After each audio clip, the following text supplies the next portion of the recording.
Hi everyone, in this video I want to tell you how I drew this portrait of the actress Renée Jeanne Falconetti as Joan of Arc.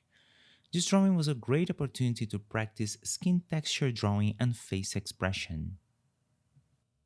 I decided to make this drawing especially because I was fascinated by the expressiveness of this actress's gaze when I watched the 1928 movie The Passion of Joan of Arc. If you haven't seen this movie yet, give it a chance. If you watch classics from the silent era, you may have already seen this movie. Anyway, before starting the drawing, I had to define which materials I was going to use. In my case, I decided that I was going to make this drawing using graphite and carbon pencils, both from Staedtler. I've already made some drawings using these materials, such as Ken Reeves and Carrie Ann Moss, and that was exactly the look I wanted for this new portrait.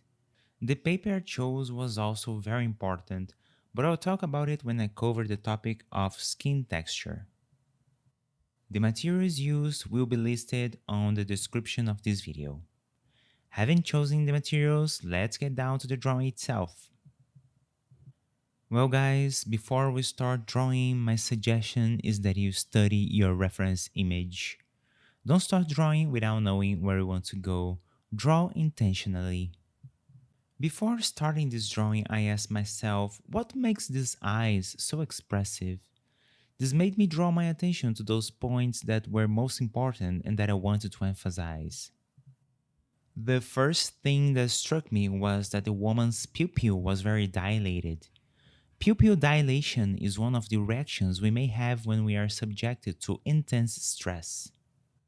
To make the pupil then, I took a starter black pencil so that I could get a strong contrast. Beforehand, I prepared a base for the rest of the eye using graphite. I don't usually start a drawing with a black carbon pencil because it's very difficult to erase it. So I prefer to use graphite to make the base layer of the drawing. Only then do I feel more comfortable and confident to darken the drawing.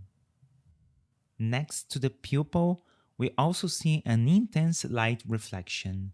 So it's important that right from the start I leave a space reserved for this light.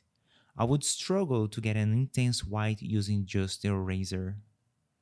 The best thing to do would be to preserve the white of the paper and make the touch-ups with the eraser at the end, and that's what I did. Another factor that makes the eyes shine so much is the fact that they are moistened by the actress's tears. So I had to somehow manage to bring that light effect to the eyes. To do this, it was important to make a light gray base with graphite. The more delicate the layer, the better. To do this, I used a lighter pencil and blended the graphite with a soft brush. Then it was just a matter of using the eraser to do the highlights. Tears are present in both eyes and I'll talk about them in a moment. Finally, another factor that would have to be worked on to give expressiveness to these eyes are the arched eyebrows. There is no mystery here. I drew these eyebrows as I always do, just paying attention to the movement they were following. I always draw them using a lighter graphite and then little by little I darken the lines till I use the black pencils. The secret is to know how to dose the intensity of the shadows, leaving some empty spaces between the strands. This will give more naturalness to the eyebrow as a whole.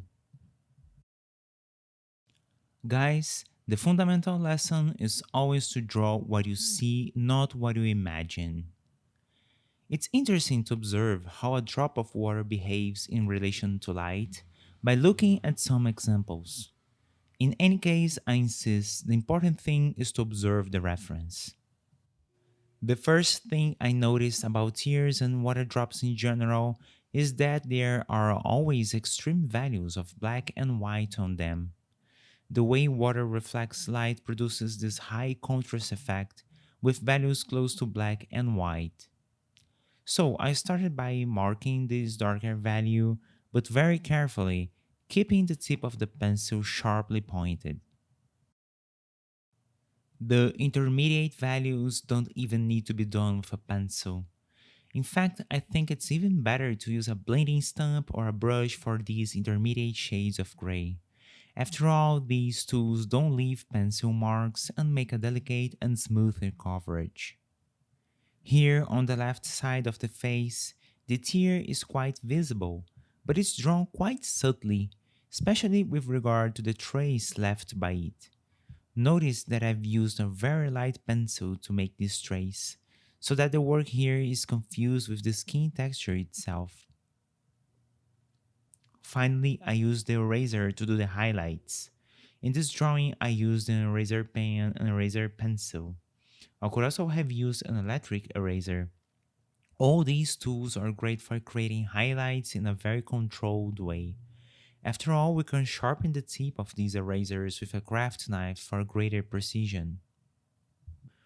Remember that this effect will only be achieved if you have a base layer of gray beforehand. The darker the base, the more intense the highlight will appear because of the contrast with the base. For the skin texture, I also had to make a choice before I started drawing, guys. I say this because when looking at the reference, I realized that it had a certain grainy aspect. For this reason, I didn't do this drawing on smooth paper as I usually do. This time I opted for paper with a little more texture. In this case, the paper is Strathmore Bristle Vellum. Speaking of paper, I also made a video all about how to choose the right paper for realistic drawing. The link to the video is also on the description of this video. Well, as I was saying, I chose the vellum paper because it has more texture, which would allow me to get a slightly more rustic texture. In addition, I gradually worked out the texture values with different layers of graphite overlapped on top of each other.